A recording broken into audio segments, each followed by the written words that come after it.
Hello friends, welcome to टेस्टकी। आज से हम एक न्यू सेशन स्टार्ट कर रहे हैं, डेट इज बायोलॉजी। ये कंप्लीट बायोलॉजी रहेगी 12th क्लास की। और चैप्टर को स्टार्ट करने से पहले हम इंट्रोडक्शन ऑफ बायोलॉजी, जीव विज्ञान का परिचय, इस चीज़ को समझेंगे। ठीक है, आप लोग इस वीडियो को अपने मित्रों के पास शेयर कर दीजिए, फ्रेंड सर्कल में शेयर कर दीजिएगा जिनको रियली में इस वीडियो की ज़रूरत है। वीडियो को लाइक कर दीजिएगा, शेयर कर दीजिएगा। टाइम बर्बाद ना करते हुए let's come to the point. Point पर आते हैं सीधा। स्लाइड ले लेते हैं हम लोग और पेन कर लेते हैं किस तरह का। ये ये ठीक रहेगा। थोड़ा बड़ा कर लें पेन को।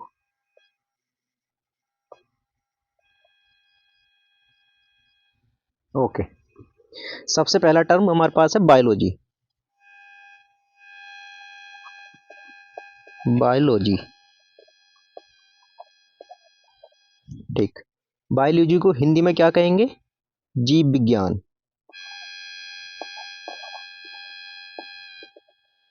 जीव विज्ञान, ठीक है। समझते हैं बायोलॉजी शब्द है, इसका मतलब क्या है।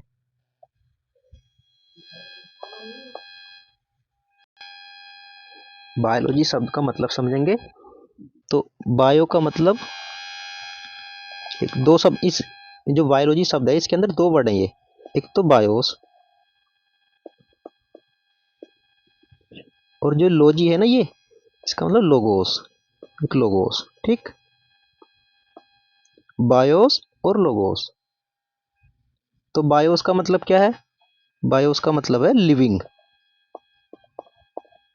बायोस का मतलब होता है लिविंग, और लिविंग को हिंदी में कहेंगे हम सजीव।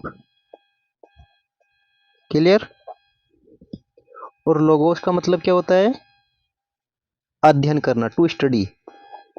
टू स्टडी यानी हिंदी में कहेंगे अध्ययन, ठीक। तो बायोलॉजी शब्द का मतलब क्या हो जाएगा? सजीवों का अध्ययन, यानी कि to study of living.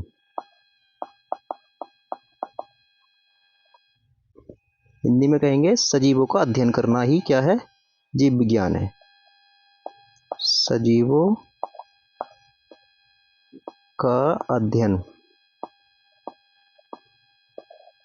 Okay, clear है यहां तक पॉइंट? फिर आगे समझेंगे। ये बायोलॉजी शब्द है, जीव विज्ञान।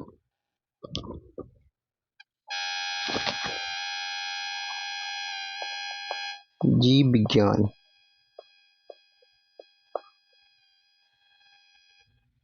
इंग्लिश में बायोलॉजी।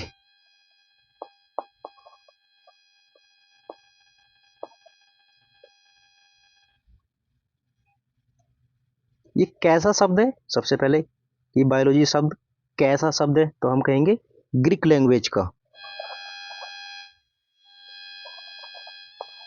ग्रीक लैंग्वेज का, ठीक है।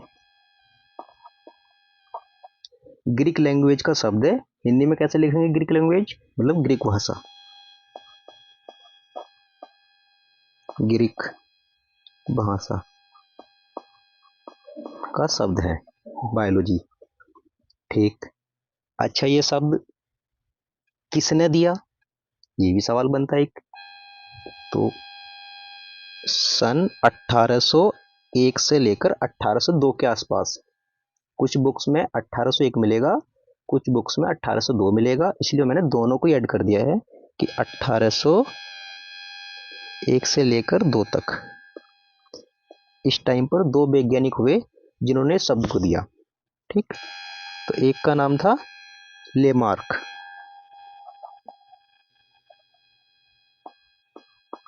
और ये लेमार्क कहाँ के थे? फ्रांस के रहने वाले।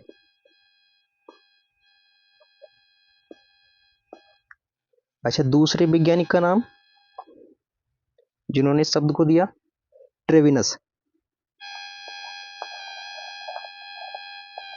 ट्रेवी, और ANUS, ट्रेविनस। ये कहाँ के रहने वाले थे? ये जर्मन के, जर्मनी। क्लियर? तो बायोलॉजी का मतलब क्या है? आपको मैंने बताया था, टू स्टडी ऑफ लिविंग, सजीवों का अध्ययन। ठीक है। अच्छा, क्या मतलब किस भाषा का शब्द है? तो आप लोग कहेंगे ग्रीक भाषा का शब्द है। कब दिया गया? 1801 से लेकर 1802 में। किसने दिया? लेमार्क ने और ट्रेविनस ने। लेमार्क कहाँ के थे? फ्रांस के। ट्रेविनस कहाँ के थे? जर्मन, यानी कि जर्मन के। क्लियर? इसके बाद जीव विज्ञान की शाखाओं के बारे में समझते हैं। जीव विज्ञान की शाखाएं। ये क्या हो रहा है अभी? ऐसे नहीं।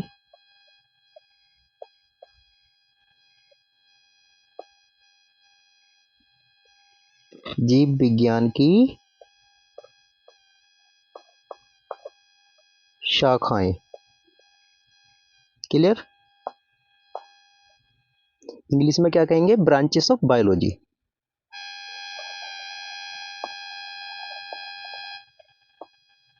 Branches of biology. ओके।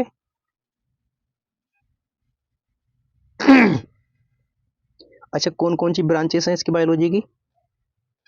तो एक तो आएगी जंतु विज्ञान। बहुत सारी भाषाएं, मतलब ब्रांचेस हैं इसकी। जीव विज्ञान की बहुत सारी शाखाएं हैं, लेकिन हमें जो मेनली पढ़नी होती हैं वो तीन ही है। ये जीव विज्ञान, पहली है जीव विज्ञान। इंग्लिश में क्या कहेंगे? जूलॉजी।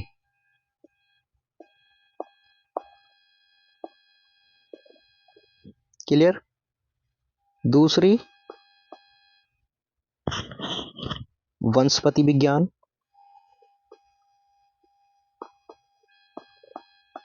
वनस्पति विज्ञान, इंग्लिश में क्या कहेंगे? बॉटनी।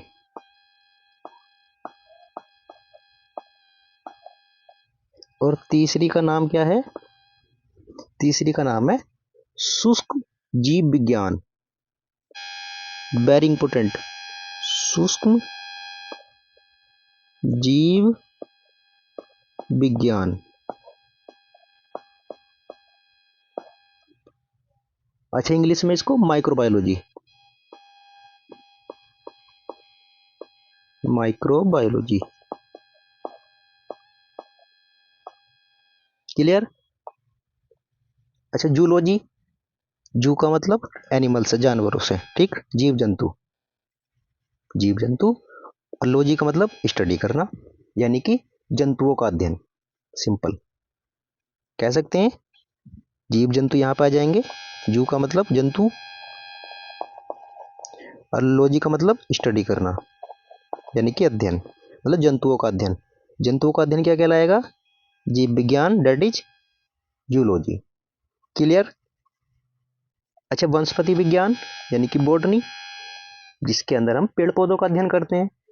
पेड़ पौधों का अध्ययन करना क्या कहलाएगा? लिख लेते हैं, पेड़ पौधों का, पेड़ पौधों का अध्ययन। क्लियर?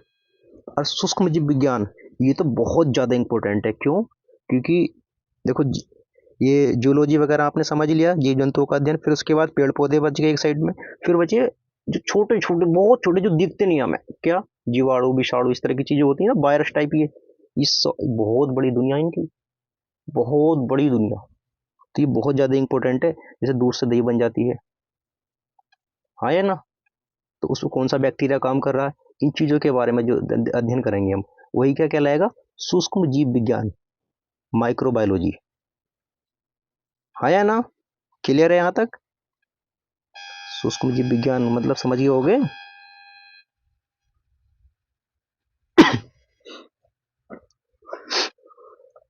अच्छे, तीन पॉइंटों के बारे में बात करी हमने। एक था जंतु विज्ञान, फिर वनस्पति विज्ञान, फिर उसके बाद सूक्ष्म जीव विज्ञान। अब इनके जनक के बारे में बात करते हैं हम कि इनके फादर कौन है।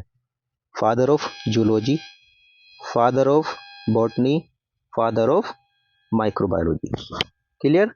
इन चीज़ों के बारे में बात करते हैं और फिर बात करते हैं कि फादर ऑफ बायोलॉजी भी कौन है। इनके बारे में तो जानना है, वो हमने पीछे जो जाना था वो शब्द दिया था लेमार्क ने, ट्रेविनस ने। फादर ऑफ बायोलॉजी नहीं थे वो। अब समझेंगे उस चीज को हम। तो सबसे पहले फादर ऑफ जूलॉजी की बात करते हैं हम।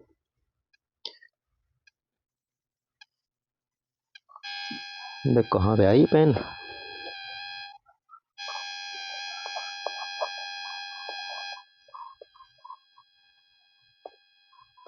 Father of zoology. Clear? Hindi में क्या कहेंगे? हिंदी में क्या कहेंगे इसको? जंतु विज्ञान के जनक। यही कहेंगे ना, जंतु विज्ञान के जनक। जंतु विज्ञान के पिता। पिता ही लिखो भैया, फादर की जगह जनक, सेम बात है। ठीक।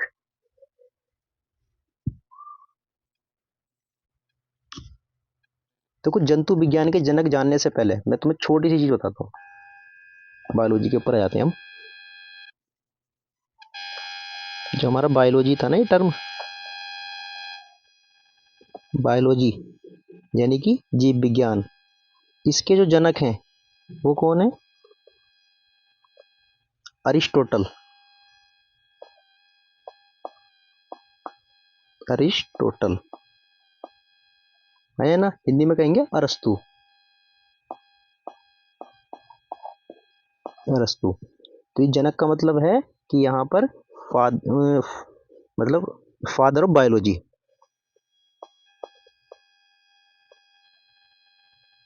फादर ऑफ बायोलॉजी मतलब बायोलॉजी के पिता। किसको कहेंगे हम? अरस्तु को, यानी कि अरिस्टोटल को। क्लियर है? लेकिन मैं आपसे जानना चाहता हूं कि मदर ऑफ बायोलॉजी कौन है? Mother of biology, mother of biology, तब किनको कहेंगे हम मदर ऑफ बायोलॉजी? तो उनका नाम है मारिया सिवाइला। बड़े खतरनाक खतरनाक नाम होते हैं इनके। मैरियम। क्लियर? तो father of biology Aristotle, that is Arastu, और mother of biology Maria Sibylla Merian. Clear? लेकिन जो अरस्तु थे, इन्होंने जो है जंतुओं के ऊपर एक बुक लिखी थी, जीव जंतुओं के ऊपर एक बुक लिखी इन्होंने, अरस्तु ने। क्लियर? और उस बुक का नाम था Historia of Animalia. Historia of Animalia. Historia of Animalia. Animalia.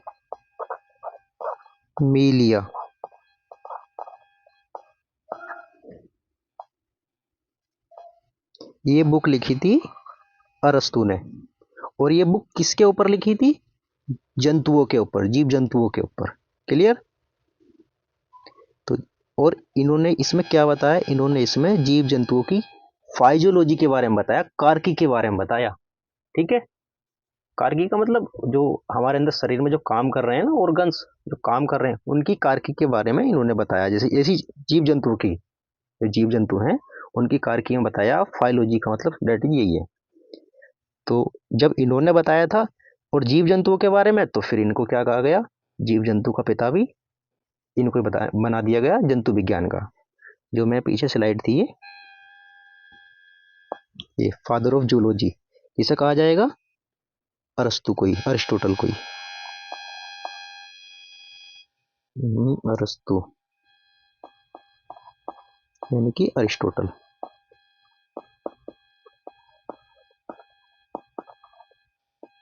Clear है यहां तक? ओके। अब बात करते हैं वनस्पति विज्ञान के बारे में। जूलॉजी के बारे में हमने समझ लिया कि फादर ऑफ जूलॉजी कौन है? अरस्तु, अरिस्टोटल। क्लियर? अब वनस्पति विज्ञान के बारे में समझते हैं। वनस्पति विज्ञान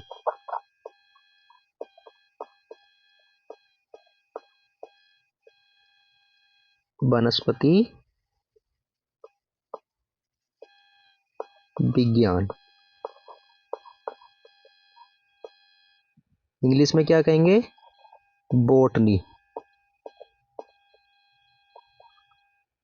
अच्छा, इनके फादर कौन है? यानी कि फादर ऑफ बोटनी किसको कहा जाएगा? फादर ऑफ बोटनी यानी कि जनक।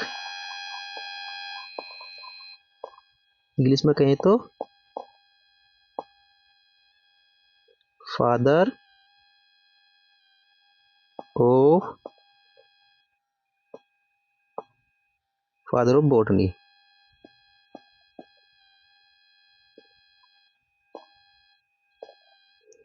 तो इनके जनक कहा जाएगा थियोफ्रास्टस को। किसको? थियोफ्रास्टस। लिख देते हैं थियोफ्रास्टस। फ्रास्टस, थियोफ्रास्टस। ठीक है। अच्छा, थियोफ्रास्टस ने ऐसा क्या काम करा? थियोफ्रास्टस ने एक बुक लिखी। इन्होंने भी एक बुक लिखी। ये क्यों पीछे रहेंगे भैया अरस्तु से? तो इन्होंने बुक लिखी, और किस चीज के ऊपर बुक लिखी थी इन्होंने? इन्होंने बुक लिखी थी पेड़ पौधों पर। पेड़ पौधों के बारे में इन्होंने एक बुक लिखी। ठीक। और बुक का नाम क्या था उसका? उस बुक का नाम था Historia of plantarum. Historia of plantarum. Historia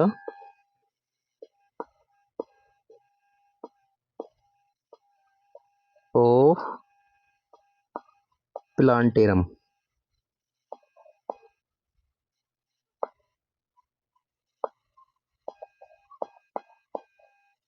plantarum ऐसे। ठीक। ये बुक लिखी थियोफ्रास्टस ने पेड़ पौधों के ऊपर, और इस बुक में इन्होंने इसकी मोर्फोलॉजी के बारे में बताया।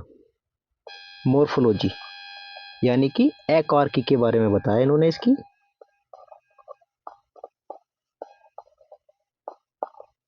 पेड़ पौधों की हिस्टोरी ऑफ प्लांटेरम बुक में पेड़ पौधों की आकृति के बारे में बताया थियोफ्रास्टस ने।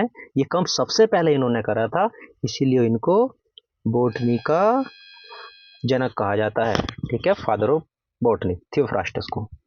क्लियर है यहां तक? अब बात करते हैं सूक्ष्म जीव विज्ञान की, माइक्रोबायोलॉजी की।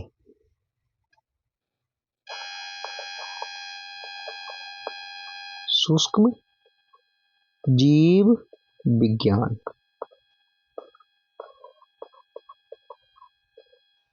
यानी कि माइक्रोबायोलॉजी।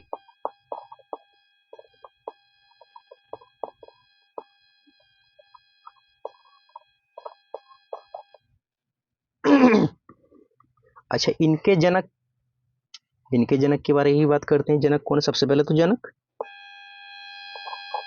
तो इनके जनक किसको कहा जाएगा?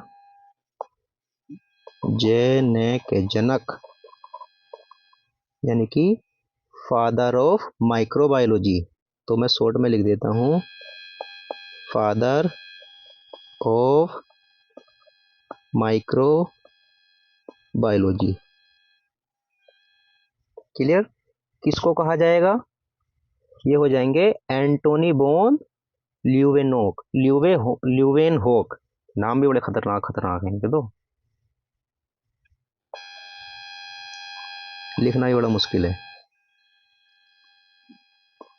हिंदी में लिख लूं,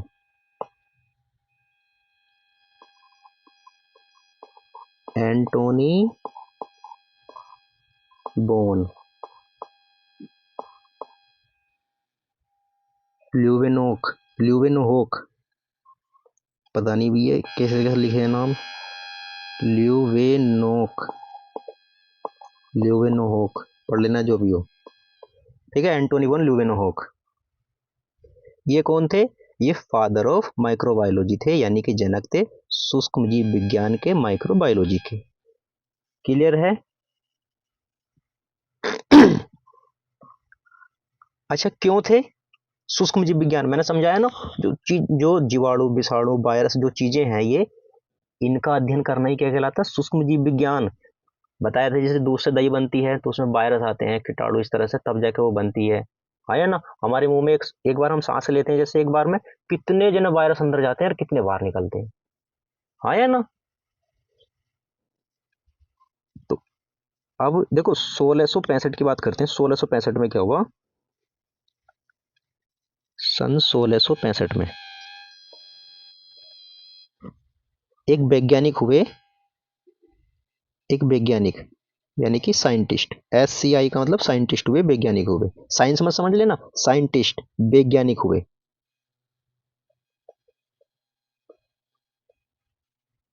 और वैज्ञानिक लिखा जा, वैज्ञानिक हुए जिनका नाम था रॉबर्ट हुक। क्या नाम था? Robert Hooke. Robert Hooke. अच्छा, इन्होंने क्या काम करा? इन्होंने खोज करी। किस चीज की खोज करी? तो इन्होंने खोज करी कोशिका की, यानी कि सेल की। सेल की खोज करी और कोशिका की। यहां तक तो कोई दिक्कत ही ना है जो मैं समझा रहा हूं। तो मैं ये बात क्यों बता रहा हूँ? मैं इसलिए कह रहा हूँ कि 1665 में, ध्यान रखना, 1665 में एक वैज्ञानिक हुए, यानी कि साइंटिस्ट हुए, जिनका नाम था रॉबर्ट हुक। उन्होंने खोज करी, और किस चीज की खोज करी? सेल की खोज करी, कोशिका की खोज करी। भाई शरीर की, बॉडी की, जो जीव, मतलब जीव की कोई भी है तो उसकी छोटी इकाई क्या है? सबसे छोटी इकाई शरीर की, बॉडी की कह सकते हैं, वो है सेल। हाँ या ना? इसकी खोज करी, लेकिन खोज जो करी नहीं, वो मृत सेल की करी, मृत कोशिका की। ये बात बताना चाह रहा हूं मैं आपको, मृत कोशिका की। अगर आपके सामने सवाल आ जाए कि मृत कोशिका की सबसे पहले खोज किसने करी, तो आप क्या नाम लेंगे? Robert Hooke. तो फिर इनका क्या योगदान है एंटोनी वॉन ल्यूवेनहोक का? इनका योगदान यह है कि इन्होंने सबसे पहले जो खोज करी थी वो जीवित कोशिका की करी थी। रॉबर्ट हुक ने मृत कोशिका की करी, लेकिन एंटोनी वॉन ने जो खोज करी सबसे पहले, वो जीवित कोशिका की करी।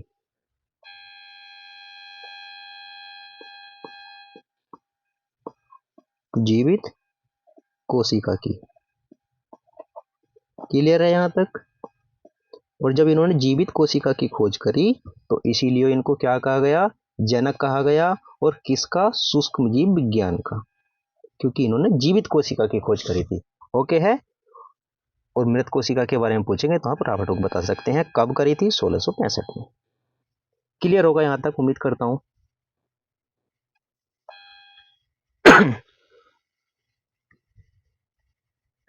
फिर इसके बाद बात करते हैं हम आधुनिक जीव विज्ञान के जनक, यानी कि पिता। इस चीज के बारे में बात करेंगे।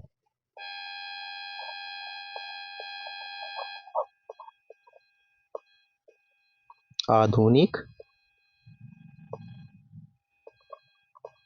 जीव विज्ञान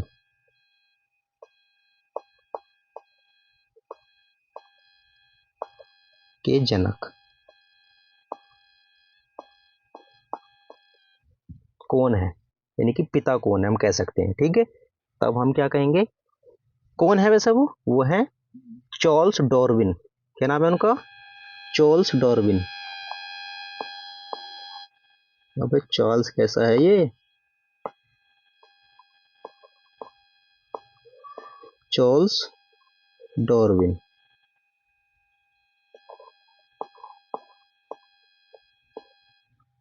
क्लियर? चार्ल्स डार्विन को आधुनिक जीव विज्ञान के जनक कहा जाएगा, यानी कि पिता।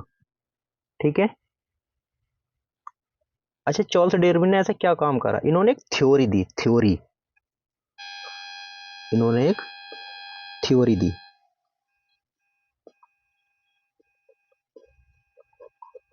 अच्छा, उस थ्योरी का नाम क्या था?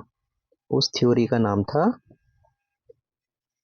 Theory of evolution. Theory of evolution, Hindi में लिख लें, theory of evolution.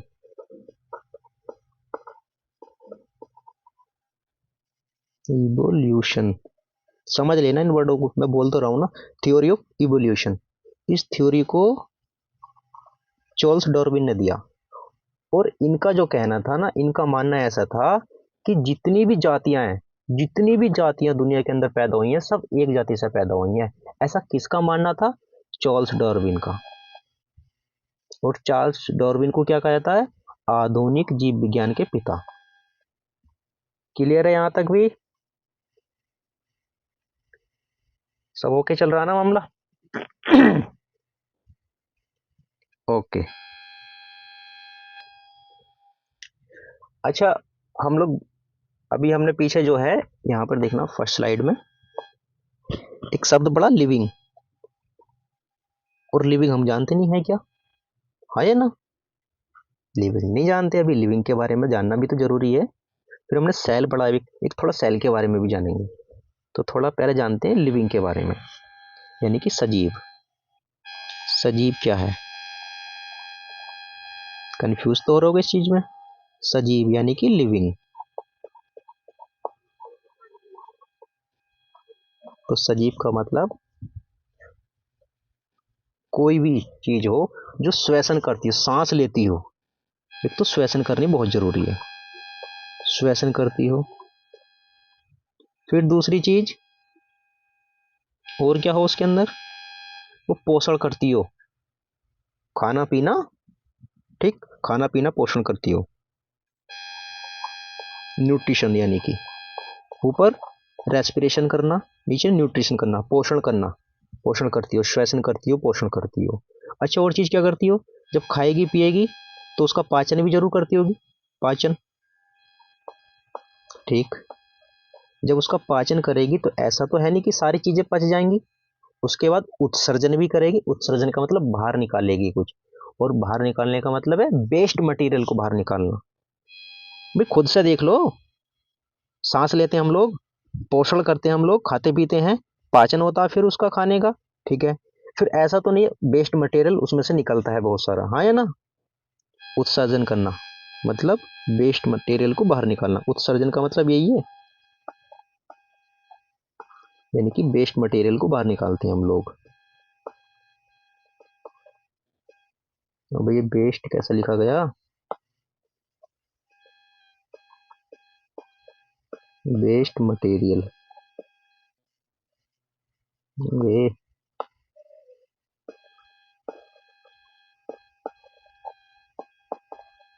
Waste material. ठीक है, इस चीज को बाहर निकालते हैं, ये चीज भी जरूरी है। फिर उसके बाद वो चीज जनन भी करती हो। जनन मतलब पैदा करती हो, है ना? फिर उसके बाद उस चीज में वृद्धि भी होनी चाहिए। जो चीज सजीव है, लिविंग है, उसके अंदर वृद्धि भी होनी जरूरी है, ग्रोथ उसकी। ठीक है, और क्या चीज होनी जरूरी है? गमन। ठीक है, फिर उसके बाद संवेदना होनी जरूरी है।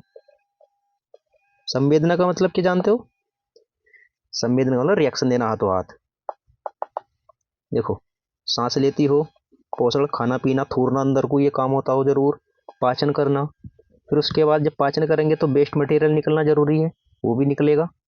और जनन होना जरूरी है, पैदा करना।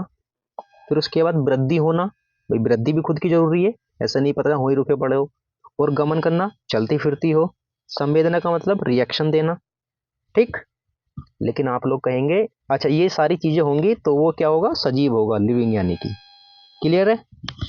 लेकिन पेड़ पौधे भी जो है लिविंग में आते हैं, और वो कोई गमन तो करते नहीं, वो ऐसे तो नहीं चलते ही फिरते, ऐसा नहीं करते हैं वो बिल्कुल भी। अगर चलते फिरते ना तो फिर आप लोग क्या करते, उनके ऊपर बैठ के चला करते, गाड़ियों की तो जरूरत ही खत्म थी। ऐसा होता तो आप लोग करते जरूर ये काम, लेकिन ऐसा नहीं है, वो भी सजीव में ही आएगा, लिविंग में ही आएगा। तो फिर क्या चीज होना जरूरी है, तीन चीजें होनी जरूरी हैं। एक तो वो श्वसन करती हो, अगर कोई चीज श्वसन करती है, फिर उसके बाद पोषण करती है, और क्या होना चाहिए, जनन। अगर ये तीन चीज हैं तो वो सजीव में आएगा। आप ये तीन चीजें देख लीजिए बस, श्वसन करना, पोषण करना और जनन करना, तो वो सजीव है। ये तीन चीज तो मोस्ट है, ठीक है, तो वो सजीव में आएगा। क्लियर है यहां तक। अच्छा मैं कहता हूं जीव की, कोई भी जीव हो, जीव जंतु, उसकी सबसे छोटी इकाई क्या, सबसे छोटी इकाई शरीर की, सबसे छोटी इकाई तो हम कहेंगे सेल। और हिंदी में क्या कहेंगे इसको, कोशिका। हाँ या ना। भाई बॉडी कैसे बनेगी, सबसे पहले सेल, सेल होती है एक, उस सेल से क्या बनता है, सेल से बनता टिश्यू, सेल से क्या बनेगा, टिश्यू। कोई बच्चे का जन्म देख लीजिए आप, सेल होगा, फिर उसके बाद उससे क्या बनेगा, टिश्यू बनेगा, टिश्यू। और टिश्यू को हिंदी में क्या कहेंगे, उत्तक, उत्तक। हाँ या ना। अच्छा ये उत्तक क्या होता है, उत्तक होता है group of cell, group of cell. हाँ या ना, क्लियर यहां तक।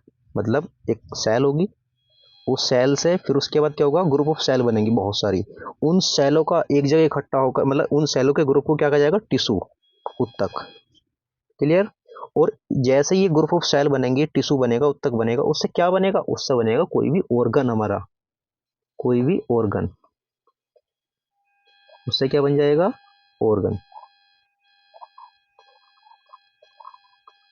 ऑर्गन हिंदी में क्या कहेंगे, अंग बनकर तैयार हो जाएगा, कोई भी अंग, ठीक है। फिर उसके बाद क्या होगा, जब अंग बन जाएगा तो इसी तरह से काफी सारे अंग बनते रहेंगे, और फिर उसके बाद ऑर्गन सिस्टम बनकर तैयार हो जाएगा। ऑर्गन सिस्टम का मतलब है जैसे कान, नाक, आंख, सुनना, ये वाला एक सिस्टम बनेगा।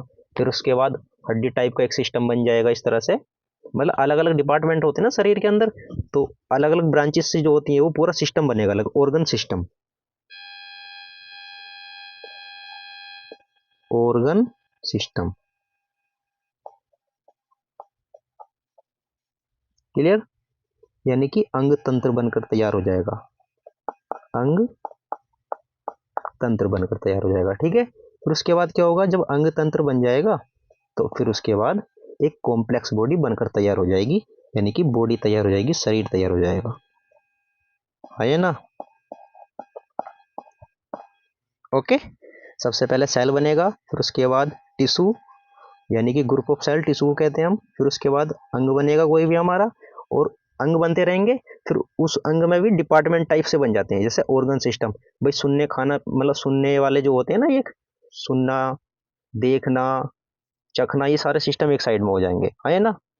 फिर उसके बाद रेस्पिरेशन वाला सिस्टम अलग, वो सिस्टम अलग, ऐसे करके ये सिस्टम बनेंगे, और सबको मिला करके हो जाएगा, एक बॉडी तैयार हो जाएगी, ऑर्गन सिस्टम यानी कॉम्प्लेक्स बॉडी, ठीक है।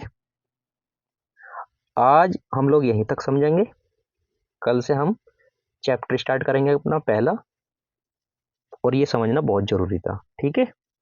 इस वीडियो को आप अपने फ्रेंड सर्कल में शेयर कर दीजिएगा, मित्रों के पास शेयर कर दीजिएगा, आपके फ्रेंड्स में जिसको इस वीडियो की रियली में ज़रूरत है उसको शेयर कर दीजिएगा, आसपास के लोगों को शेयर कर दीजिएगा, लाइक करवा दीजिएगा, सब्सक्राइब करवा दीजिएगा, ज़रूरी है। अगर मन करे तो, उन्हें अच्छा लगे तो कमेंट सेक्शन में मुझे बताना, रिएक्शन देना अपना ज़रूर, वीडियो कैसी लगी कैसी ना लगी, ठीक है। आप लोगों का बहुत बहुत धन्यवाद, थैंक यू।